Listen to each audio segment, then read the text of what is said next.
Hey family, and anybody else watching, and welcome back to As For Me and My House. Today we are going through Psalm 37, Psalm 71, and Psalm 94.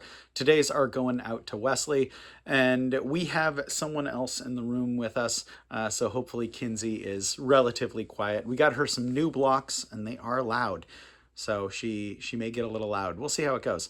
But yesterday we looked at Solomon becoming king instead of Adonijah, and then we looked at David's that transition of power from King David to Solomon, and David's words to Solomon saying, "Be obedient to God, be obedient to all His precepts and to His word." Today in these Psalms, we're going to be looking at what do those who trust in the Lord have to look forward to. We will look at a psalm of rescue and deliverance, and then also having confidence in the fact that God sees the deeds of the wicked. And we'll talk a little bit about that because it's pretty interesting. So again, Psalm 37, 71, and 94. So Psalm 37. Do not fret because of evil men, or be envious of those who do wrong, for like the grass they will soon wither, like green plants they will soon die away. Trust in the Lord and do good, dwell in the land and enjoy safe pasture. Delight yourself in the Lord, and He will give you the desires of your heart. Commit your way to the Lord. Trust in Him, and He will do this. He will make your righteousness shine like the dawn, the justice like the noonday sun. Be still before the Lord, and wait patiently for Him. Do not fret when men succeed in their ways, when they carry out the wicked schemes. Refrain from anger and turn from wrath. Do not fret, it leads only to evil. For evil men will be cut off. Those who hope in the Lord will inherit the land. A little while, and the wicked will be no more. Though you look for them, they will not be found. But the meek will inherit the land and enjoy great peace. The wicked will plot against the righteous and gnash their teeth at them. But the Lord will laugh at the wicked, for He knows their day is coming. The wicked will draw the sword and bend the bow to bring down the poor and the needy, to slay those whose ways are upright. But their swords will pierce their own hearts, and their bows will be broken. Better the little that the righteous have than the wealth of many wicked. For the power of the wicked will be broken, but the Lord upholds the righteous. The days of the blameless are known to the Lord, and their inheritance will endure forever. In times of despair, they will not wither. In days of famine, they will enjoy plenty. But the wicked will perish. The Lord's enemies will be like the beauty of the fields. They will vanish like smoke. The wicked borrow and do not repay, but the righteous give generously. Those the Lord blesses will inherit the land, but those He curses will be cut off. If the Lord delights in a man's way, He makes his step firm. Though he stumble, he will not fall, for the Lord upholds him with His hand. I was young, and I am now old. Yet I have never seen the righteous forsaken, or their children begging bread. They are always generous and lend freely. Their children will be blessed. Turn from evil and do good. Then you will dwell in the land forever. For the Lord loves the just. He will not forsake His faithful ones.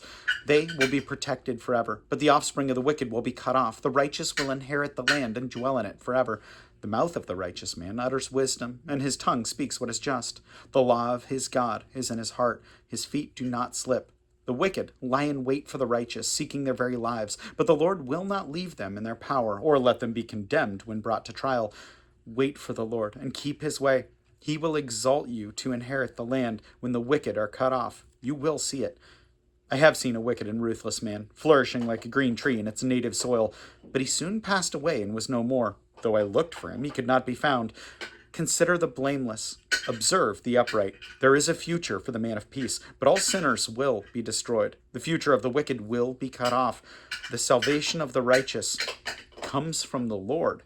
He is their stronghold in times of trouble. The Lord helps them and delivers them. He delivers them from the wicked and saves them because they take refuge in Him. Psalm 71. In You, O Lord, I have taken refuge. Let me never be put to shame. Rescue me and deliver me in Your righteousness. Turn Your ear to me and save me. Be my rock of refuge to which I can always go. Give the command to save me, for You are my rock and my fortress. Deliver me, O my God, from the hand of the wicked, from the grasp of evil and cruel men. For You have been my hope, O sovereign Lord, my confidence since my youth. From birth I've relied on You. You brought me forth from my mother's womb. I will ever praise You. I've become like a portent to many, but You are my strong refuge. My mouth is filled with Your praise, declaring Your splendor all day long. Do not cast me away when I am old. Do not forsake me when my strength is gone. For my enemies speak against me. Those who wait to kill me conspire together. They say, God has forsaken him. Pursue him and seize him, for no one will rescue him. Be not far from me, O God. Come quickly, O my God, to help me. May my accusers perish in shame. May those who want to harm me be covered with scorn and disgrace.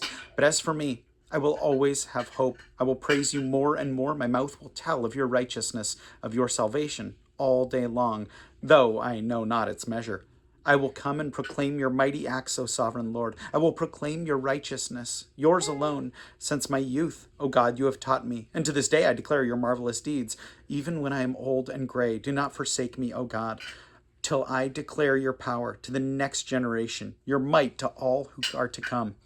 Your righteousness reaches to the skies, O God, you who have done great things. Who, O God, is like you? Though you have made me see troubles, many and bitter, you will restore my life again from the depths of the earth. You will again bring me up, and you will increase my honor and comfort me once again. I will praise you with the harp for your faithfulness, O my God. I will sing praise to you with the lyre, O Holy One of Israel. My lips will shout for joy when I sing praise to you, I, whom you have redeemed.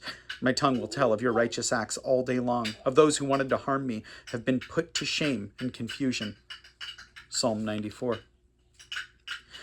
O Lord, the God who avenges, O God who avenges, shine forth. Rise up, O Judge of the earth. Pay back to the proud what they deserve. How long will the wicked, O Lord, how long will the wicked be jubilant? They pour out arrogant words. All the evildoers are full of boasting. They crush your people, O Lord. They oppress your inheritance. They slay the widow and the alien. They murder the fatherless. They say, the Lord does not see. The God of Jacob pays no heed. Take heed, you senseless ones among the people. You fools, when will you become wise? Does he who implanted the ear not hear? Does he who formed the eye not see? Does he who disciplines nations not perish? Does he who teaches man lack knowledge? The Lord knows the thoughts of man. He knows that they are futile. Blessed is the man you discipline, O Lord, the man you teach from your law. You grant him relief from the days of trouble, till a pit is dug for the wicked. For the Lord will not reject his people. Bless you, sweetie. For the Lord will not reject his people. He will never forsake his inheritance. Judgment will again be founded on righteousness, and all the upright in heart will follow it. Who will rise up for me against the wicked? Who will take a stand for me against evildoers? Unless the Lord has given me help, I would soon have dwelt in the silence of death. When I said, my foot is slipping, your love, O Lord, supported me. When anxiety was great within me, your consolation brought joy to my soul. Can a corrupt throne be allied with you? One that brings on misery by its decrees. They band together against the righteous and condemn the innocent to death. But the Lord has become my fortress, and my God, the rock in whom I take refuge. He will repay them for their sins and destroy them for their wickedness. The Lord our God will destroy them. So in reading this, it reminded me all this talk about wicked men. I would love to say, Wesley, oh yeah, this one is specifically for you, but I think this is something for all of us to remember. Because while reading this and while reading all this focus on wicked men and God knows, so why doesn't he do anything? I heard this really interesting thing either yesterday or today where someone was saying, I think it was a video that I saw. Someone was saying, well, I can't believe in God because of all the evil that happens in the world. That's why I don't believe in God. And this guy was like, well, okay. Well, if there is no God, if you say that there is no God, is there still evil in the world? And the guy's like, well, yeah. And he's like, well, who's responsible for the evil in the world? And the guy's like, well, man. And he's like, okay, well, do you see that? So do you think it's possible that God still exists? And in fact, that God hates what's been done as well. And yet God gave us a way out. I think that's really a really interesting look at it, and recognizing that our sin breaks God's heart more than we realize. And that when we recognize that there would be evil even if we didn't agree with the fact that there is a God, that again is really interesting. That shows that man is responsible for that. And here, this is some of the, I just thought it was an interesting take on it. This is some of the depth to which God sees. God sees this even before it begins. He knows that evil is in our hearts. Even before that evil thought comes across our mind, God knows. And yet he loves us. And he loves us so much, he provided a way out. And so God sees all this. And why does God allow it? Well, he's not willing that any should perish, but that all believe in his Son. But due to our own free will, we ignore that. We run away. We deny God. And that doesn't mean, and I think one of the other things too that's interesting is that doesn't mean that our sin just affects us. right? My sin can affect somebody who is completely innocent. So even it may even hurt the innocent, and yet God gives us a free choice. Like, it's really interesting, something that's so important. So when you hear people say, oh yeah, there's so much evil in the world, how could I believe in a good God? It's like, well, even if you remove God from the equation, you yourself recognize evil, which means that that falls on us. By the way, there is a God, and he hates that too, but he loves us. It's really interesting and worth praying about. So yeah, let's do it. My God, I thank you so much for Westley. I thank you for the joy that he is. I thank you for even the limited time that I get to spend with him, God. I just thank you that that when I do get to converse, Lord, that is a very precious time that we have, and I very much appreciate it, God. I thank you so much for him, God, and so much for his heart.